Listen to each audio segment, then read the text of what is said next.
So a lot of people are actually surprised that my daughter is not fluent in Vietnamese because of Mommy and Me Vietnamese, right? You would expect, right? But for me, I feel like it's not my daughter's job to validate or to, what do you call it, to certify what I do. It's not my daughter's burden to be this example to everyone else. And every child has their own pace. Hi, welcome back to the Empowered with Immigrant Parents podcast. I am your host, Allison Lee, and our goal in this podcast is to empower you with stories, tips, and tools to help you unlock your fullest potential, reprogram your thoughts so that you could break any generational patterns that you want and really live the life that you are dreaming of without abandoning yourself and your needs. I have Sophie Tran with us today. She is the founder of Mommy and Me Vietnamese, which my daughter loves, and I have come to love too because I listen to it all the time and all the songs get stuck in my head too much in a good way. But yeah, welcome, Sophie. Thank you. Thank you so much for having me on your podcast. And I think that this topic that you are covering is so important for people of our generation, especially for millennials. Yeah. Thank you. Yeah, and thank you for being here and like spending time with us. So yeah, if you could tell us about you, maybe start with that, and then the second question would be how you would describe what you do to your parents, Okay. which might be Yeah. easy. Yeah. So my name is Sophie Tran, and I have a YouTube channel that a lot of kids, a lot of Vietnamese kids, like to tune into to learn Vietnamese. Um, and really, the reason why Ali said that it's easy to explain to my parents what I do is because I essentially am trying to be a legacy or continuing their legacy of creating educational programming for bilingual kids. This is something that my parents did when they were when it was in the 90s, and it was very popular, globally known. It was the first children's music educational programming production company outside of Vietnam. So it was much needed at that time. However, uh, when during that time, there was a lot of misconception about bilingualism. A lot of teachers or even doctors might say, "Oh, it's causing speech delay," or just focus on one language. But nowadays, with all the new studies, it has shown that bilingualism actually helps kids connect a lot more neurons, helps them be more successful in life, helps them build self-identity and confidence. So there's a lot of benefits to bilingualism, and so that's why I want to continue their work. And the way I explain it to them is that they inspired me to do what I do. That's so nice. Yeah, and I watched that Thế the Hệ I Trẻ. can't even say it right now. Thế Hệ Trẻ, yeah, I watched that when I was younger too. I remember my mom would get the video cassettes and put it in, and I'd be like, all these kids are dancing and singing in Vietnamese. It was really Yeah. cool. Yeah, so thank you, your parents. Thank you for all that you do. Yeah, it's great to be seen and just to have like our languages like be available like, outside of our immediate family. So how did you decide or how did you know you wanted to continue their legacy? Like, how did you know that? Figuring it out on your own? Or was it more like your parents' influence or expectations of you? It was absolutely not an expectation, and it's actually a lot of people are surprised to find out that they did not want me to continue their work, just because they put a lot of effort and work into it. They believed in it a lot. And then when I was around 15 years old, after years and years of struggling with piracy, with people making copies of my parents' products, from VHS tapes to cassettes to CDs to DVDs, as technology evolved, it became easier for people to rip off my parents' work that they spent a lot of money and time and investment and work to put into. So, at that time, you can like just go to any grocery store and see them sell it on, or people in the front of the grocery stores. Like, there's a lot of people like who sell fake Thế Hệ Trẻ videos. And so it was very difficult financially for my family. And when I was around 15, they closed their landmark store, which was their flagship store, which was the one in the Asian Garden Mall. It was very, it was like for every 90s kid, it was like the spot aside from the arcade at Phước Lộc Thọ, where kids would stop by, check out, the latest Thế Hệ Trẻ videos, and there's always like games and activities there. So it was kind of like a jamboree for the Vietnamese community. But we actually had to close down when I was around 15. I remember seeing the really sad look on my parents' face. They were very disappointed. And I remember at that moment, I said to myself that when I grow up, I will continue their legacy and their work. That was like a vow that I made for myself. But as I was growing up, I still was studying at that time when I was 15. I was still studying film and television at an art school. And then when I went to college, I studied film and media studies. So this is something that I prepared for my entire life. And even so, they wished more for me. They wanted me to, get into the mainstream market or do something that would make more money. And they did not want me to end up with the same disappointment that they ended up with, which is putting your, hard work and passion into something that will just be ripped out under you. They didn't see the financial rewards of their investments. So they, wanted me to do maybe something like real estate or something that would make me, in a sense, more financially successful. But unfortunate for them, they raised a daughter who defined success in a very different way, which is, you know, walking in their footsteps. Yeah, unfortunately, but actually fortunate, right? And fortunate for so many children and millennial parents, like you were saying, to have you continue their legacy and have the exposure of just culture, language, and getting to know our parents, our families a little bit more.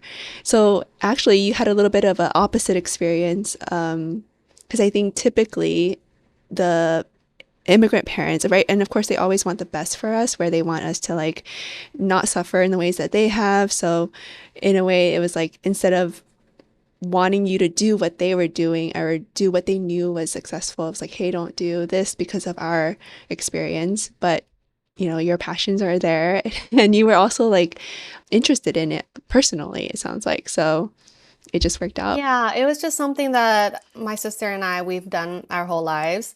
So it just felt very second nature to us. And everything we did, and my sister and we do dabble in a lot of different work. I do marketing. I've worked for the government. I've done many different things throughout the years. But there's just nothing that makes us feel as home as working with kids. And it just feels very like second nature to us. It I think some people, when they think about being in front of a group of kids, they get a lot of anxiety and like they're just so unfiltered.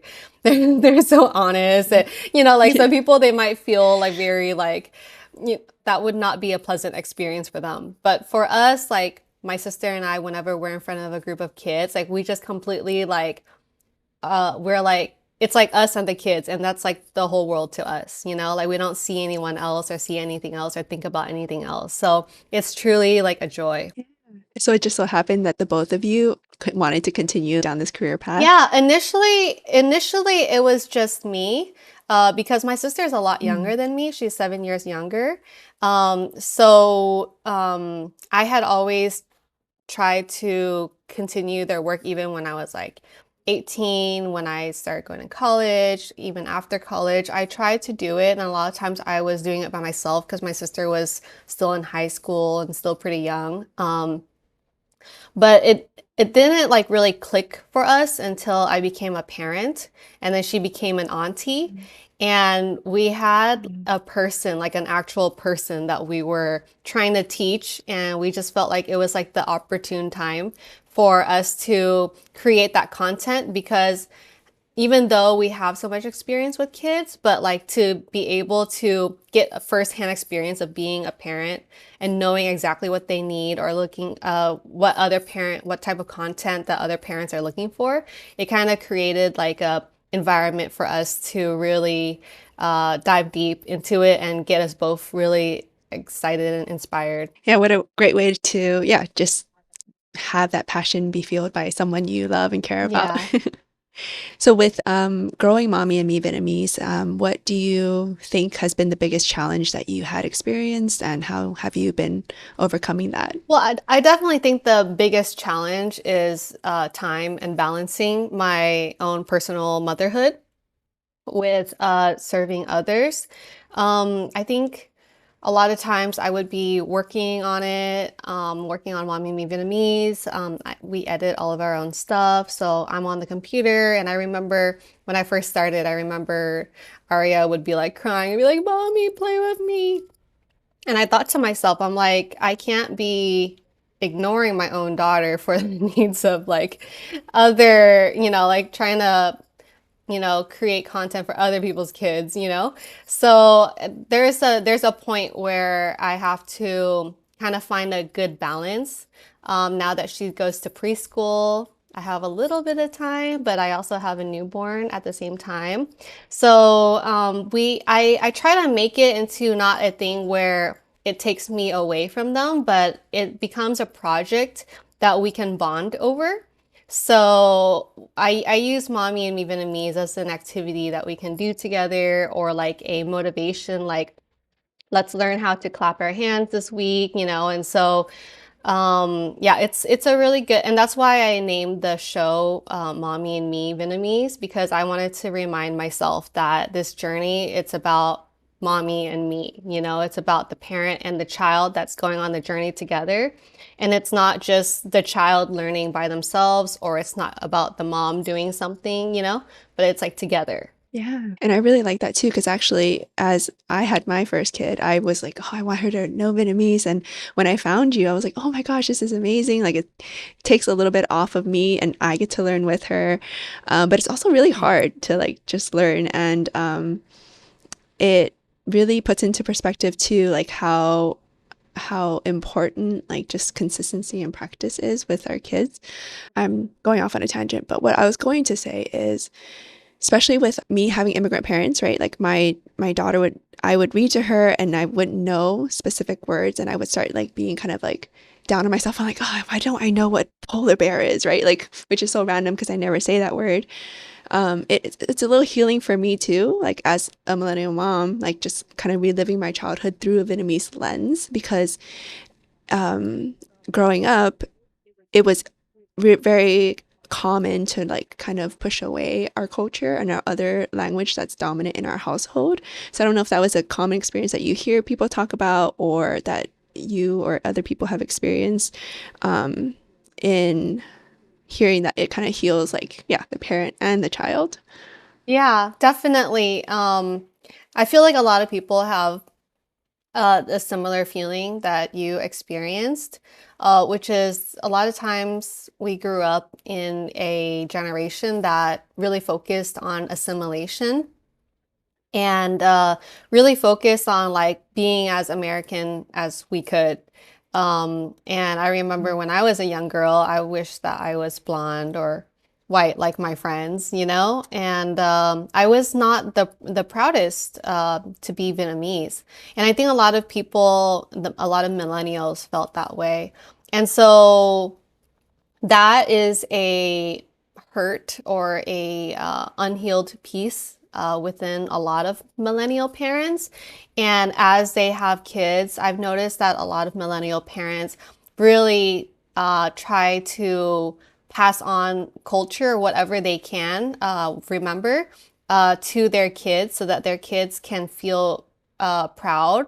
And I do notice like there's a lot more like Asian pride nowadays. There's a lot of embracing of culture and heritage. for this generation, and you can see that reflected not only in the programs, in the YouTube programs, but you can see like more like toys, dolls, books, media, events, so you will see more of that, and people are just so much more excited to share their culture with their children. And I remember when I first started off Mommy and Me Vietnamese, people said, oh, what's the point, because the population for learning Vietnamese is just going to grow smaller and smaller as we go through generations. And I said, that's absolutely not true, because people think that it grows smaller, but when you have the first generation parents who kind of ignored the Vietnamese culture and heritage and language, the second generation, they know how it feels like to grow up feeling disconnected from their community, not feeling like they can relate to people, not feeling that they can talk or share with their elders. I think that they really felt that. And so I noticed that the second generation even puts even more effort into teaching the third generation Vietnamese. So I definitely think that there's a movement, and I wanted Mommy and Me Vietnamese to be more than a YouTube channel, but I wanted to be like a wave of like parents, like just taking hold and taking control of their own narrative and their own taking their once used to be shame and turning it into pride and passing it on to their kids. And you're right, in a way, it does heal the parent to like show their kid like this is our culture and this is what, and it's something that to be very proud of. And then I get to also be like, hey, mom, what does this mean? Why are we doing this when I forget something or learn something new? Yeah, yeah, So it's it's connecting back with my parents. yeah. Mhm. Yeah. So now that you are successful in Mommy and Me Vietnamese, I know like there was some deterrent from your parents when you started this. Like, how are they feeling about this now? Oh, they're very proud. They're not like the typical immigrant parents. They're very open about their pride and their love for us. They tell us they Hmm. love us all the time. That's great. I think they're like actually quite westernized, because both of them went to French school when they were in Vietnam. So they both have like very westernized thinking. So they, in a way, my immigrant parent experience is very different, but it's similar in the way that, um, it's similar in the way that my parents, they like to focus on the beauty of things more. And whenever I ask them like questions about like difficult times, they're very tight-lipped. And it's always like just very positive with them. But whenever something is just not as perfect or beautiful, then like it's hard for them to talk about or confront like. And that is something that if like we don't have practice generally or don't want to, or if there's something we're trying to protect, that can be very difficult to open up, right? Without anything. What do you think would be helpful for other, either second generation or beyond who have their own dreams and goals that they want to achieve? And maybe their parents are either pushing them towards something or pushing them away from something. Do you have any advice for how one would like figure that out for themselves, like what they want? Hey, thanks so much for being here. As an adult with immigrant parents, you've got a lot to do, and I so appreciate you spending some time with me today. I have a free training coming up that will help you discover the secret to feeling more emotionally secure when you spend time with your immigrant parents, without people pleasing and without spiraling in guilt. This free training is going to help you learn the key to stop the people pleasing and guilt patterns that will actually help you be more present and enjoy the time that you spend with your parents and feel more at peace and calm without needing them to change. Yeah, I definitely think that it is hard to figure that out, even without the factors of minding other people's feelings. So True. even if you're just considering for yourself without worrying about anyone else, I think that that's a hard question enough. Mhm. Um, and I think that what's unique about this podcast and what's unique about our culture is that we don't come from a background where we just say, oh, well, just cut them out, Like there is a lot of nuances and a lot of different things about our culture and different approaches that we have um, to be able to maintain the relationships with our parents, but also create boundaries and to remind them that we're an individual. A lot of times, a lot of our immigrant parents, and I think probably any parents, they just see their kids still as kids. Mhm. So they're always trying to guide us. And I think with uh, with Western culture, a lot of times they might understand the individuality after 18. But even with me, like before when I was like 24, 25, I was still living with my parents and I was still asking them questions and asking permission to do stuff. And, my white friends are like, why are you asking your parents? Like, aren't you like a 25-year-old woman? But it's different when we have a different culture. Yeah. So all I can say is that it's difficult, but first you have to figure out what you want first, and then after that, this is something I'm still working on, uh, create boundaries, and yeah, it's really hard because not all parents respect boundaries. Mhm. So Yeah. you're the ex Well, boundaries are so important, and it is really hard because being a child of immigrant parents, you're pulled in so many ways of like knowing what they're thinking, knowing what they're expecting, while like you say, also focusing on like, well, but this is what I want. How do I get the best of both worlds? But sometimes you can't, and maybe it's just really focusing on what is the most passionate thing that you're pulled towards or what's most important to you to be able to do that, right? And like in your case, for example, was this Mommy and Me, you felt really aligned, you felt really passionate about it, and yeah, you just did it. Not that they had resistance to it, but like that feeling, right? Like we just know when we want something, so we just got to keep listening to that. But it is very hard. So I would say do it in baby steps. Right? Start small Yeah. and start with people that you trust, obviously, because then otherwise we might get defeated and be like, oh, well, it doesn't work. But the most important people that we want to keep in our lives are the ones that we need to set boundaries with because we want them in our lives. Otherwise, we wouldn't care to set boundaries with them. Yeah. So, I yeah. do have like, I guess one, I don't know what to call it, like technique or tactic, but Hmm. yeah, usually when I feel like my parents cross my boundaries, I would step back a little bit because I feel like my sister is really good at setting boundaries. Maybe you can talk to her about this, but I feel like she's really good at setting boundaries because they're like afraid of pushing her. But I think like for me, like because I'm like the older daughter, and so like I feel like they like voice their opinions a lot with me, but for some reason they're afraid of her.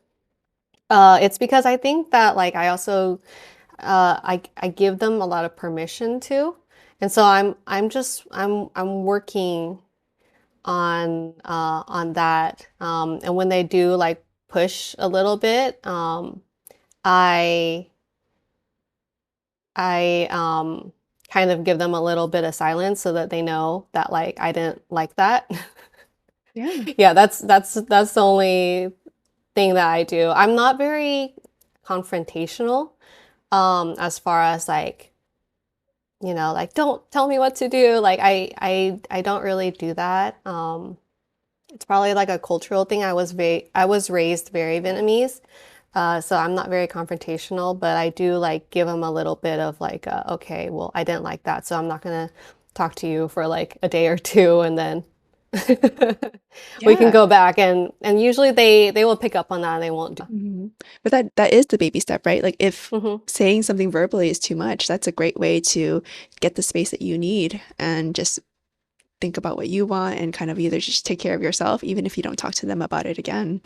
Yeah, and it is Yeah. hard because in families, it's like a group where there's so many roles and dynamics, so people get used to certain dynamics. So when anyone starts doing something different, the family's a little like, oh, what's going on here? And they try to be like, hey, you used to do this. What's going on?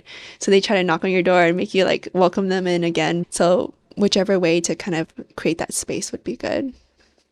Yeah, Yeah. it's great that you're doing that to take care of yourself. I'm trying. Yeah.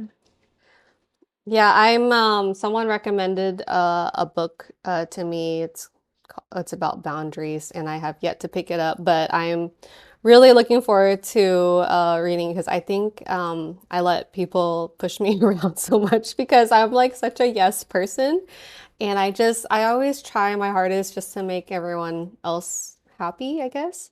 And so yeah, it's something that I'm working on.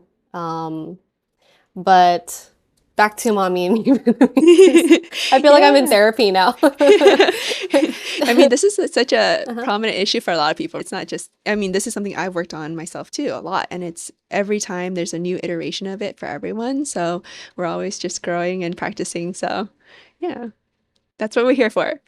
Back to mommy and me Vietnamese. A lot of us millennials, we grew up in Vietnamese households that did not talk about emotions much. I think probably a lot of millennials, they just know the word for happy and sad. But all the in-between stuff, they didn't really grow up with that emotional intelligence training in Vietnamese. So I noticed that a lot of parents, millennial parents now, when they talk to their kids about emotion related stuff, it's mostly in English and people have reached out and asked me like, oh, how do you say this? Or how do I express myself in this way? Or a lot of people don't even know how to say, I'm proud of you in Vietnamese because they've Yeah. never heard it, right? So so that's why I think in our more recent episodes, I think we had a red episode.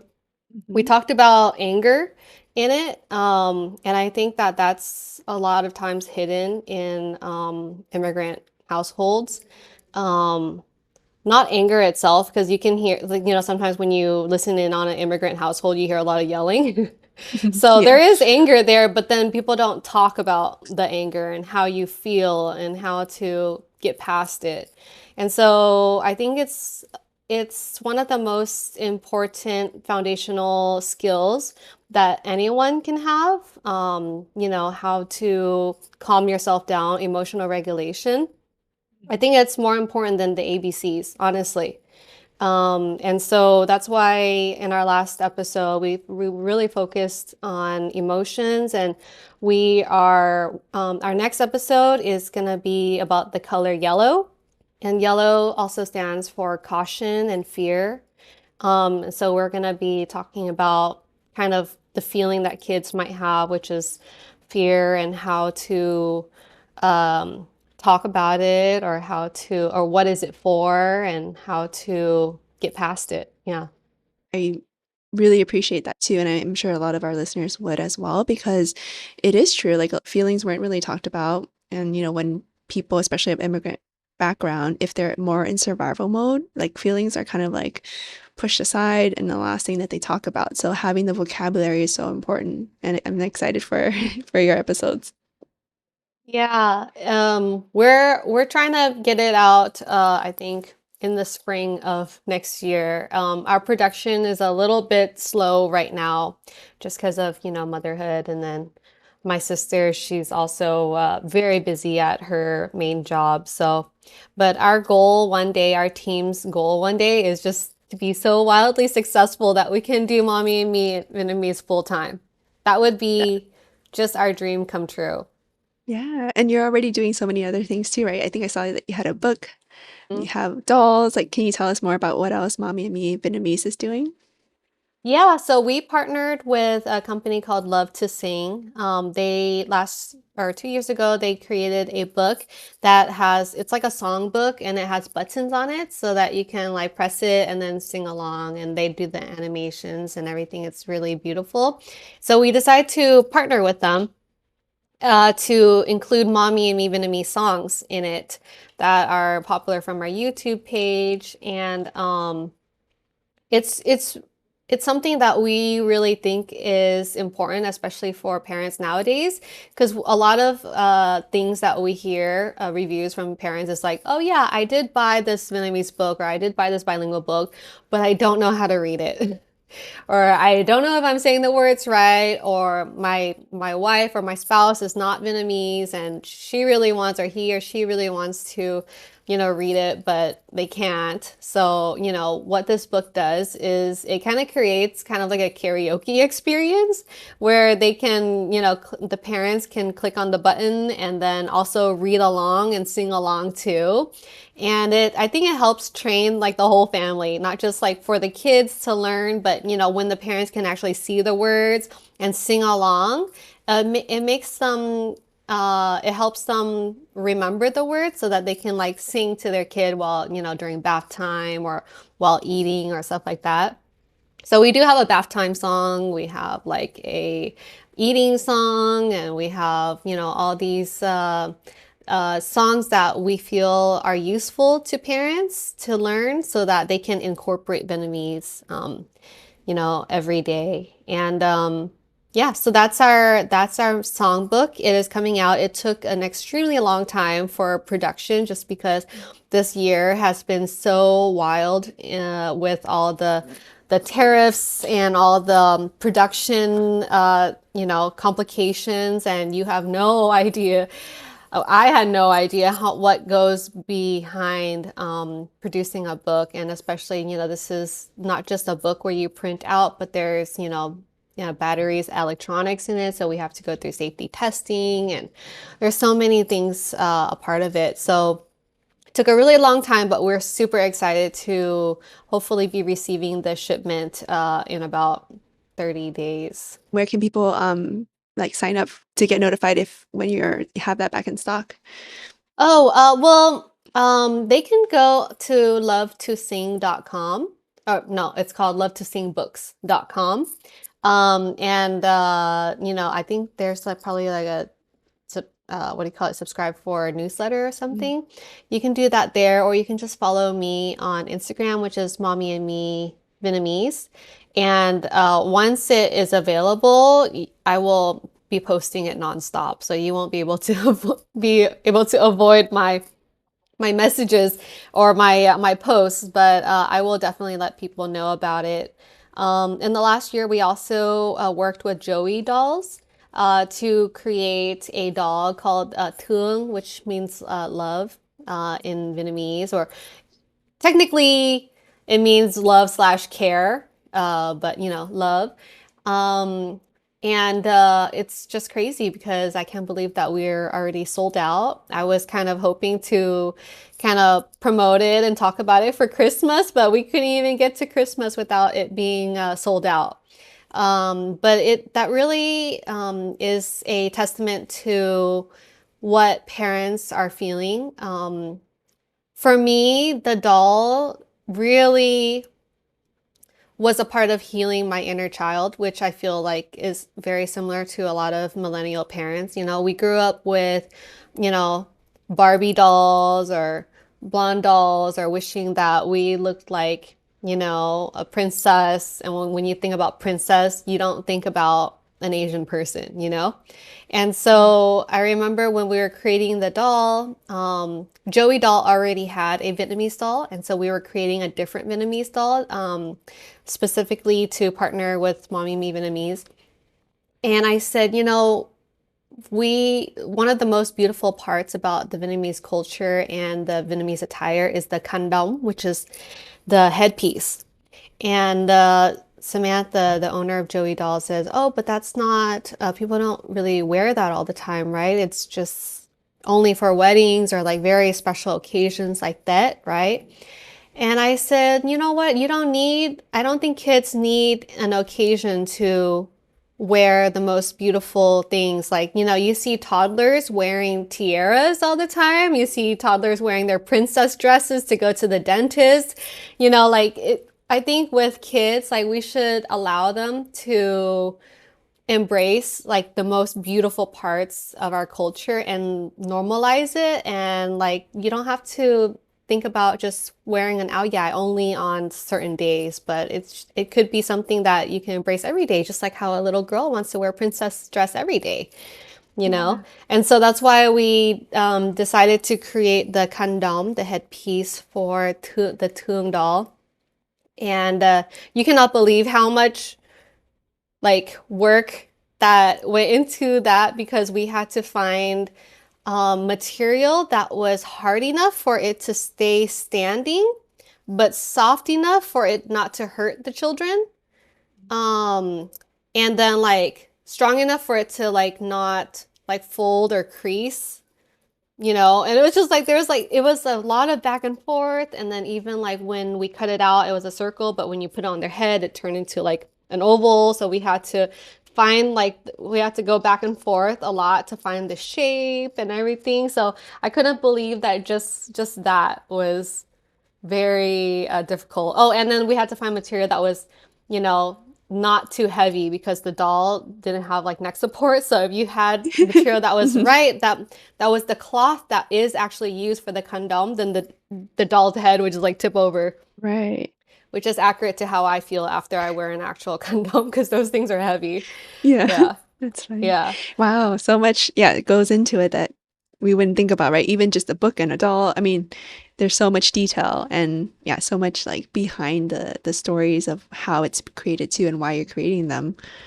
Yeah, and but it's so worth it, you know, because just to see, you know, kids holding that doll around. I think I went to my daughter's school, and I think some kids were holding the doll, and like it Oh, wasn't even like it wasn't planned or anything. I just like saw people like on, you know, in real life just having the doll around. It and the parents, you know, some people they approach us and they tell us what it means to them. And it just makes all the work like really worth it because it's something that we needed as kids and we didn't get because we did receive what was best for us at that time or what our parents were able to give us at that time. But, you know, they ran so that we can fly, you know, so we're the generation now that we have all the material needs that we have, and now we're looking into our minds a lot, our mental aspect a lot too. And so, yeah, this is not just me, but like a whole bunch of other parents and mamapreneurs and, you know, a lot of other parents are also catering to their kids and helping their kids feel proud of themselves. yeah. And it must be so rewarding to see, the dolls and eventually the books in real life and people watching Mommy and Me Vietnamese. But, just to speak for some people, if they don't even get to tell you, right, like the impact that you're making, I just hope that, just being available and having these, videos, dolls, resources available, it's just so impactful and you'll probably never know the full impact of what you do. So just we appreciate you so much. Oh, that means a lot to me. Yeah, because I have a feeling because what I'm doing is I'm trying to think about what I personally need and what my daughter personally needs. And it's just an inkling that maybe other parents might need that too. I kind of like think small first and then we try to think about, and I just have a feeling that from one story, a lot of people can connect to that. So yeah, I truly feel like this is something that our generation needs. And so my sister and I, we put a lot of time into it. And it's just so touching to see people like you, parents like you, and especially, you know, your daughter. I've seen her at a few events and she's always in the front dancing her Yep. heart out. And it's truly, that's why we like to do like community events or in-person events, because it's kind of like a reminder to us, you know, because sometimes when we're at home, we're just working on YouTube stuff, we're just filming, and we're just looking at a camera. And sometimes you wonder, like, is anyone ever gonna watch this, you know? Mm. But like to actually see people or see kids like that memorize our songs or that connect, even like kids who it's their first time hearing our songs. And we see them at events and we see them like dance their heart out or just getting so excited about the language. I think that that's what is the most important. So a lot of people are actually surprised that my daughter is not fluent in Vietnamese because of Mommy and Me Vietnamese, right? You would expect, right? But for me, I feel like it's not my daughter's job to validate or to, what do you call it, to certify what I do. It's not my daughter's burden to be this example to everyone else. And every child has their own pace. Um, and even myself, when I was a young kid learning Vietnamese, I remember barely speaking Vietnamese when I was like even 7 years old, even though my parents owned Thế Hệ Trẻ. I remember barely speaking it, and I remember doing like my first interview and having to memorize every single word, like word for word. It wasn't even like a sentence. It would be like, yeah, chào cô, and I had to like memorize and practice so hard for that. Um, and I feel like the most important thing is for parents who are hoping to teach their kids Vietnamese is to have realistic expectations for your child and for yourself, and also to remember that Vietnamese is a way that we bond as a community and not something that is forced upon us. I think It's that beautiful. is, I think that that's so important because I think a lot of people our age actually, whether there's the people who were denied learning Vietnamese when they were young, like just their parents wanted assimilation, but there were people who also had Vietnamese forced onto them. They had to go to these Sunday schools or whatever, and they at home their parents said, "Oh, I don't understand you. Speak in Vietnamese only." And so these people they have a like an allergy to Vietnamese. When they think about Vietnamese, they think about being yelled at. They think about being teased or made fun of by their parents for not, saying it correctly. Like there's a lot of negative connotations that I want to take away from learning Vietnamese. And so that's why when you see our Mommy and Me Vietnamese stuff, it's mostly through music, through games. And we want kids to have fun and feel connected with it. And we want kids to have a community. And I want kids to want to learn Vietnamese or have like, yeah, a good memory of it. And so what I think I want for my daughter is her to come to our events and see like so many other kids are dancing to it and having fun.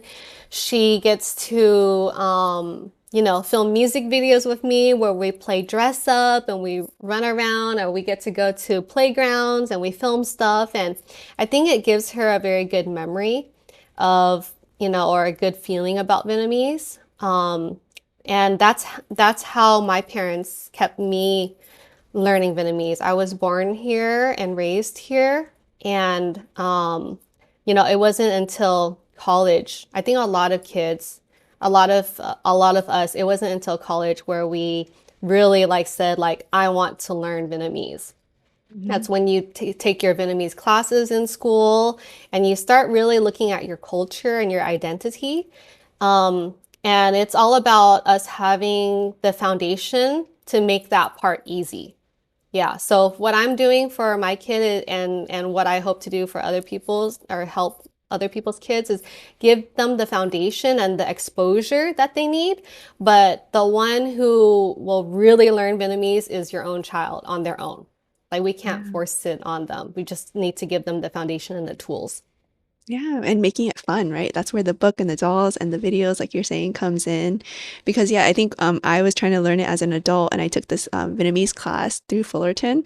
It was Hmm. online, and I was like, why Yeah. aren't you teaching me the ABCs and how to pronounce each one? Because that's what I'm struggling with. I can't read the accent marks. But he was teaching it through music, reading lyrics, and trying to make it like educational and more, I mean, not educational, more everyday activities and fun, because that is how we learn. And the pressure that I was putting on myself and that people put on their kids, or sometimes put it on their kids or ourselves to learn, isn't that helpful sometimes, right? And I love what you said about making it not anyone's burden to do what we want, right? Just to let them have their own choice, and that's just so beautiful. Yeah. Yeah, because in the end of the day, it's really important for them to be able to choose their own path. And for them to not just have like a bad memory of their Yeah. parents making them do something that they didn't want to do. And I remember a lot of my friends, my peers, when I was growing up, there's like kids who did those Vietnamese competitions, like those Vietnamese spelling competitions. They were like really good. Like they can spell and they can write paragraphs and they can do all these things that I couldn't do when I was little. But now none of them speak Vietnamese. Mm. And there's also the kids who didn't ever go to those competitions, but then they loved karaoke. They loved watching those Vietnamese dubbed Chinese movies. They I watched loved, those. and they're Vietnamese, like they still speak Vietnamese. So I think there's something to be said about, yes, formal education is needed and it is important in creating a foundation. But I think there's such a power in music and art and loving to do things.